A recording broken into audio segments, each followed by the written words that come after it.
I've been watching YouTube videos after searching topics on intentional living and minimalism from Filipino vloggers, and it's quite surprising that there's very limited videos about these topics. I don't intend to preach or I don't intend to convert anyone, but I just want to share my personal journey about this. So there may be some questions about how Filipinos can actually adapt to this kind of living. So is intentional living or slow living or minimalism really suitable for Filipinos? The answer is quite simple. No, not everything is for everyone anyway. Nothing is absolute. But the thing here is there should be a mindset shift. So once you are already in that mindset that you want to really slow down or you want to really practice this kind of lifestyle, you are and you can and you will be able to do it. So paano ba ako nag-start dito? It came to a point where I was living a fast-paced life. I was working almost, I don't know, more than 80 hours per week. And that was when I was in training for my specialty as a doctor. And I couldn't really find myself slowing down or even enjoying the simple things in life. And after graduation from the training, from my residency training program, it came to a point when I had to stop. I was getting sick. I was overworked. I mean, don't get me wrong. Sobrang gustong-gusto ko ng ginagawa ko. I love my job. I love what I do. But also, for me to be able to do my job properly, I also have to take care of myself. So, anong ginawa ko? I read some books.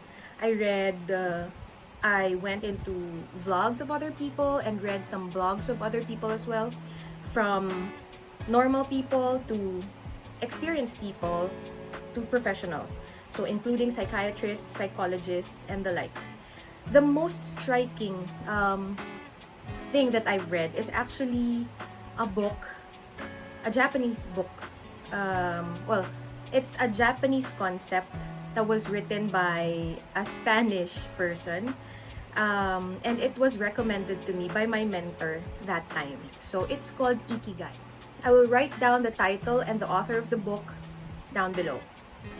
It really helped me in such a way that I realized what was really missing in my life at that time. So I think that was about more than 5 years ago.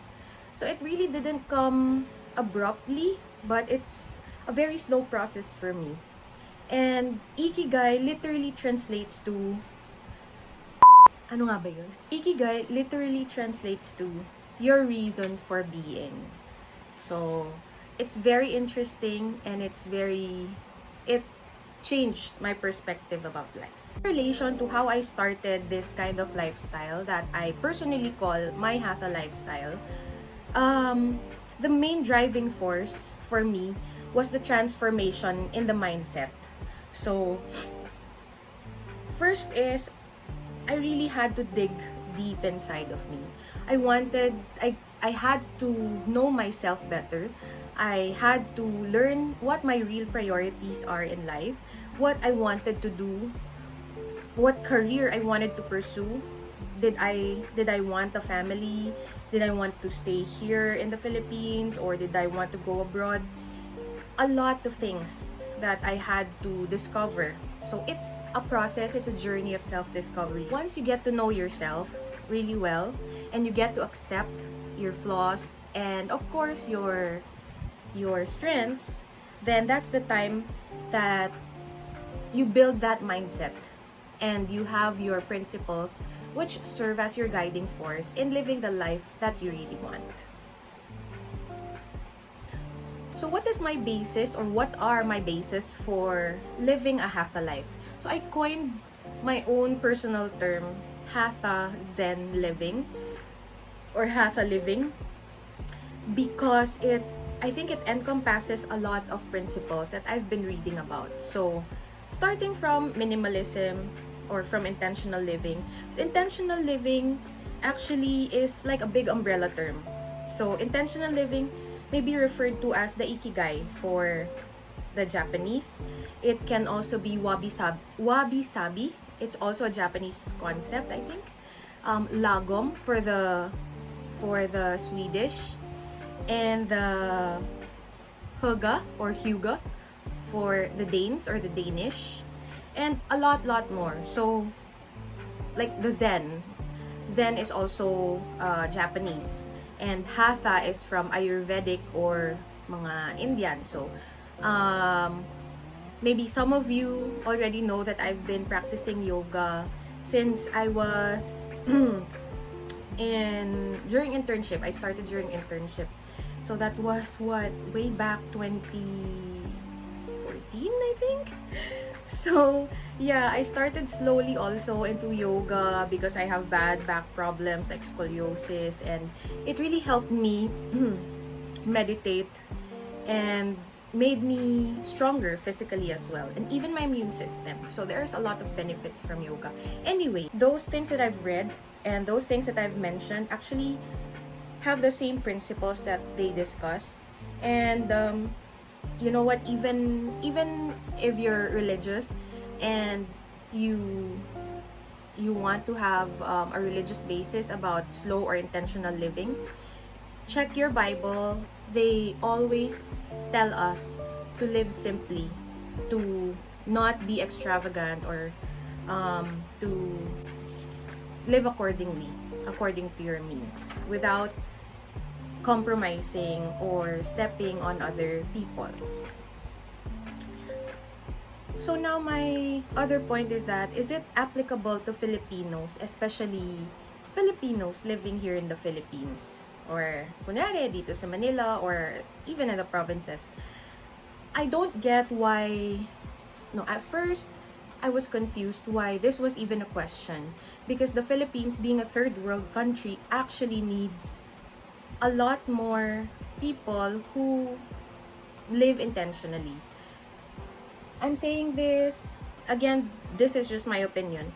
I'm saying this because we don't need a lot, but probably because of the social culture or because of cultural context that we've been accustomed to, pinanganak na tayo dito, yung kultura natin, ganito na, we got accustomed to purchasing or buying things, buying as much as we want when we can. So I just noticed that a lot of Filipinos, their measure of success is when you are able to buy material things. So examples are, if you get your condo, if you get your own car or cars or motorcycles, if you have the latest gadgets, if you have a high-end laptop, if you can buy expensive makeups, expensive purses, or expensive shoes, the luxury branded shoes, clothes, bags, and the like. So sometimes, I mean, I don't blame anyone, I don't blame other people about this, but for me, that's where I had to ponder a lot. And believe me, I was a hoarder, I was a shopaholic, and when I got to that point where I felt like everything that I had was too much already, I had to stop, and I had to really ponder about what things really are important to me and what is really my definition of success. So yes, Filipinos definitely are able to do this, and here in the context of our country being in the Philippines, it's very easy, I think, to live an intentional life and do slow living, just as long as you have the right mindset for it. And my personal principles for living a hatha life include, of course, my Ikigai, which is my reason for being. And that means, bakit ba ako gumigising every day? Para saan or para kanino ako gumigising? I hope that could also be one of the points that you can think about starting today, based on what is your Ikigai. You live by creating your own intentional living principles. So for me, I have my 3 P's. First is productivity driven by intention. Second is I have my own priorities on a daily, weekly, monthly, and long-term priorities. And third is to gain more personal experiences and exclude as much as possible being clingy to anything material. So, yun lang.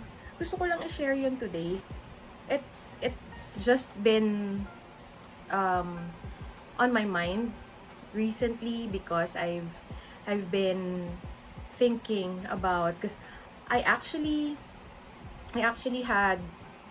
came across some vlogs, some Filipinos asking the content creators, the other content creators here, if this kind of living is really applicable to our culture and our country as well. So it really just depends on your mindset.